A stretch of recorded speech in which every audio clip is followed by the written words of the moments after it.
Bonjour et bienvenue dans Dungeon Attack. Aujourd'hui, comme chaque mois sauf le mois d'avant, on va parler des jeux auxquels j'ai joué et on va voir si c'est des tops ou des flops.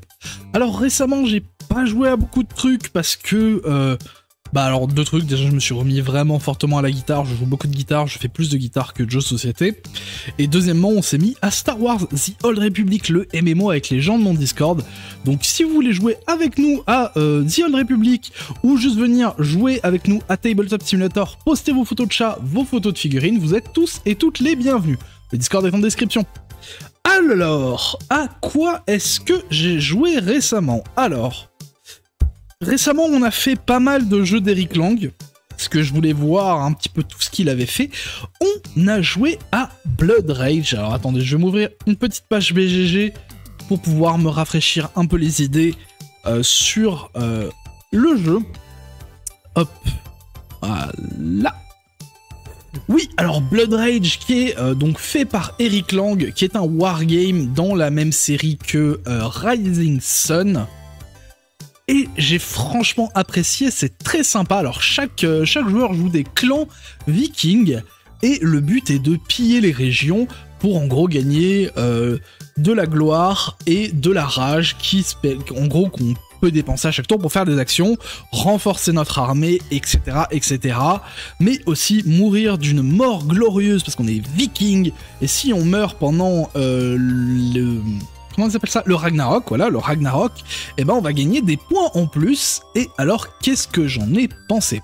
Alors, j'ai bien aimé, j'ai trouvé le jeu vraiment super chouette, en revanche, il m'a manqué... Alors, non, attendez, il m'a pas manqué, c'est-à-dire qu'il y a une mécanique intéressante, la mécanique de rage et la façon dont tout est construit à ce niveau-là, je le trouve très intéressant, c'est juste que dans Rising Sun, il y avait... Enfin, je trouve que dans Rising Sun, il y a une mécanique que je trouve plus intéressante, la mécanique de mandat. Mais voilà, Blood Rage, je le trouve malgré tout très bien. Je le compare vraiment déjà à un autre excellent jeu. Rising Sun, c'est excellent. Et Blood Rage, c'est tout excellent, c'est tout aussi bien. Alors par contre, si je me trompe pas, l'avantage de Blood Rage, c'est qu'il peut se jouer à 2. Oui, c'est ça, il peut se jouer de 2 à 4. Alors que Rising Sun, malheureusement, il peut pas se jouer... il se joue qu'à partir de 3, donc ça c'est un petit peu dommage.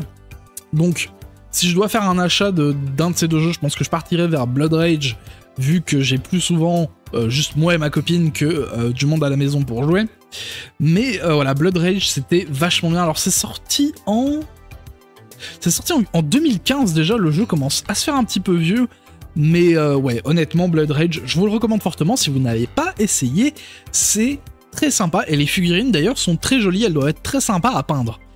Ok, qu'est-ce que... Oui, on a continué, alors sur les jeux d'Eric Lang, on a joué à Arcadia Quest. Alors, Arcadia Quest, hop, je me mets une petite fiche. Sorti en 2014, Arcadia Quest. Alors, c'est pas que Eric Lang au design, et justement, c'est marrant, mais je n'ai pas trouvé dans ce jeu... la patte Eric Lang. Vous savez, sur chacun des jeux d'Eric Lang, il y a toujours une mécanique qui nous fait nous dire « Ah, c'est bien pensé, c'est du bon game design ». Et là, sur Arcadia Quest, je l'ai pas retrouvé. Sachant qu'en plus, de base, moi, Arcadia Quest, je pensais en fait que c'était un dungeon crawler. Pas du tout. En fait, c'est un arena battler avec des monstres autour. Donc où on se tire la bourre avec les autres joueurs, on a chacun une guilde, des personnages, et on a les mêmes objectifs à remplir sur la partie, qui sont des objectifs PvE, mais on a aussi des objectifs PvP, c'est-à-dire d'aller attaquer une guilde, de mettre KO un adversaire de cette guilde, et du coup, en fait, ouais, on est face à un arena battler avec des étapes en plus. Alors, on a fait 2 parties du jeu. Je l'ai pas trouvé mauvais, mais je me suis pas vraiment amusé de fou. Je le trouve un peu light en termes de mécanique. Alors après, il y a plein d'extensions. Je pense que les extensions doivent rajouter des trucs par-ci par-là. Mais ouais, il m'a un petit peu laissé sur ma faim, sachant que je m'attendais encore une fois à me faire... à avoir un effet oomph de la part de Eric Lang. Et là, je pense que c'est... Voilà, c'est pas forcément son jeu, il a dû co-designer, enfin il a co-designé avec d'autres personnes, mais il a pas dû avoir un rôle méga important, je pense. Même s'il y a des trucs qui sont super bien pensés dans le jeu, hein, la façon dont les monstres respawn. Moi, ce que j'ai trouvé un petit peu dommage, c'est la façon dont les monstres réagissent. C'est pas le truc le plus immersif, je trouve. ça fonctionne bien dans son gameplay. Attention, hein, ça marche bien dans son gameplay. Je pense qu'il aurait pas fallu faire autrement. Je veux dire, pas comme un autre dungeon crawler.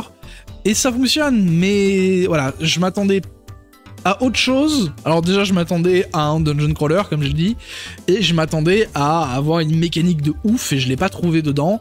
Mais c'est pas un mauvais jeu, hein. Je pense que je réessayerai le jeu pour avoir un avis un petit peu plus poussé. Comme d'habitude, vous savez qu'en général, je vous donne des avis à chaud sur ces retours de chaque mois. Et là, voilà, c'est un avis moins construit. Si vous voulez des avis plus construits, allez voir les reviews, hein. Ce sera plus ça d'ailleurs. D'ailleurs, au passage, on a fait une review de Senseiya, le jeu de deck building. Si vous ne l'avez pas vu, allez la regarder, elle est vachement sympa. J'ai apprécié l'affaire. Et voilà, Arcadia Quest, qu'est-ce que je peux dire d'autre de sympa? Alors, j'aime bien les visuels chibi, un peu manga, ils sont très très cool. Et les plateaux sont jolis. Voilà, c'est tout ce que je vous dirais sur Arcadia Quest. J'ai pas passé un moment si nul, mais j'ai pas passé un moment de ouf. Donc voilà. Je vais pas... je suis en train de me bagarrer avec mon application pour savoir les autres parties de jeu que j'ai faites. Au secours. Voilà. Alors, suivant, on a joué à Bloodborne, le jeu de plateau, pas le jeu de cartes. Attention, c'est pas la même chose. Sorti du coup en 2021, il peut se jouer en solo ou jusqu'à 4. Et là, pour le coup, c'est un jeu d'Eric Lang, et là... Sur ce jeu-là, j'ai retrouvé le truc, le côté oomph de Eric Lang, la mécanique où je me dis « Ah, c'est bien pensé !» Alors du coup, Bloodborne, forcément, c'est une adaptation du jeu vidéo de chez Sony et, ça y est, From Software. Et en fait, c'est un dungeon crawler, mais un dungeon crawler avec un côté narratif. C'est-à-dire, vous allez commencer par juste une case, qui va en gros être la case de départ, et ensuite vous allez explorer les zones, mais avoir des missions secondaires en plus d'une mission principale, et le tout a une histoire à chaque fois, et en plus d'avoir une histoire, il y a des choix à faire qui vont résulter dans divers chemins d'histoire, et qui vont mener à d'autres récompenses, à d'autres défis, etc., etc. Et...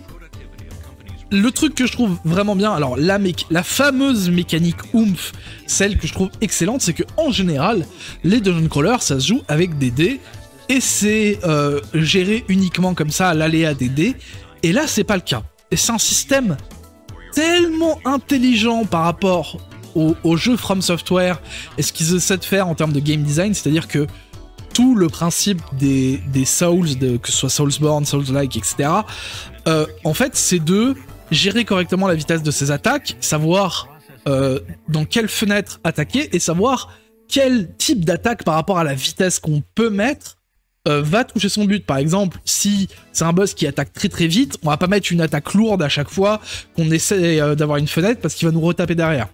Et du coup, le jeu se sert de ça, c'est-à-dire qu'en fait, on a un plateau joueur avec des cases d'action, on a des cartes en main, et en fait, on va poser nos cartes au début du combat, et elles vont avoir une vitesse ainsi qu'un dégât. Ce qui fait que ensuite le monstre, lui, il va tirer une carte. En fonction de la carte qu'il va tirer, ça va définir la vitesse de son attaque. Et en gros, la personne, que ce soit le monstre ou le joueur, qui a la vitesse d'attaque la plus haute, va attaquer en premier. Et du coup, va appliquer les effets en premier. C'est-à-dire que par exemple, si vous attaquez avec une vitesse de 3, que l'ennemi a une vitesse de 2, vous allez attaquer en premier. Et si vous avez appliqué un stagger sur votre attaque, eh ben vous allez stagger l'ennemi, il va pas pouvoir jouer, et du coup tout ce système est super intelligent et vachement bien foutu, et c'est super agréable de jouer. En plus de ça, comme j'ai dit, le côté narratif est très très chouette, les figurines ont l'air cool, malheureusement je l'ai pas en physique, je vais peut-être essayer de me le choper, parce que j'ai vraiment passé un super moment à jouer au jeu. Alors il est blindé d'extensions, hein, bien sûr, mais voilà. Bloodborne, c'est un énorme oui, je pense que ça va se transformer en mon dungeon crawler préféré, je pense. Parce que je le trouve vraiment excellent, et l'univers de Bloodborne se prête vraiment très bien à un dungeon crawler. Voilà pour Bloodborne. Alors, le dernier jeu auquel j'ai joué, c'est Welcome to la grosse édition, l'édition collector Du coup, cette boîte m'a été envoyée gracieusement par Philibert. Je les remercie encore fortement. Dans la description, vous aurez mon lien affilié Philibert. Si vous faites un petit achat via ce lien, ça m'envoie un petit peu de cashback. Donc voilà, si vous faites une grosse commande, pensez à moi. Et du coup, Welcome to, qu'est-ce que c'est? Alors, Welcome to, c'est un type de jeu que je n'avais jamais essayé, c'est-à-dire les flip and write. Alors moi, j'ai essayé plein de roll and write. C'est pas forcément mon genre de jeu favori. Mais en gros, là, c'est différent. C'est-à-dire qu'il y a 3 paquets de cartes avec un numéro de rue et une action, et on doit choisir de quel numéro de rue et quelle action on prend, en gros, pour le placer sur une petite feuille, numéroter le quartier, ainsi de suite, ainsi de suite. Tout c'est un système de points comme dans plein de roll and write. Alors plus on met de parcs, plus on aura de points, plus on met de piscines, on aura de points, si on met des lotissements, on aura plus de points, et tout se situe comme ça. Alors c'est un jeu qui est un petit peu dans son coin, c'est-à-dire que bah on peut prendre tous la même action, donc en fait on contraint pas les autres joueurs à faire quelque chose, on joue un petit peu dans notre coin. Moi ça m'a pas dérangé, parce que c'est un jeu qui se joue vite. Là où ça m'aurait plus dérangé, c'est si le jeu était beaucoup plus long, mais le jeu va assez vite et il est très joli. Et j'ai passé vraiment un excellent moment sur Welcome to. Je pense que je vais en faire un gameplay solo, parce que c'était vraiment chouette. Et en plus, il y a plein d'extensions dans cette boîte. Et ouais, voilà, donc Welcome to, j'ai vraiment apprécié. Vous pouvez être sûr que vous allez voir... alors, si vous voyez pas du gameplay, vous verrez sûrement une review du jeu. Mais si... Bon, en fait, ça n'empêche rien. Vous pouvez voir les deux, un gameplay et une review. Et voilà, alors comme j'ai dit, j'ai pas joué à beaucoup de trucs ces derniers temps, c'est les seuls trucs auxquels j'ai joué.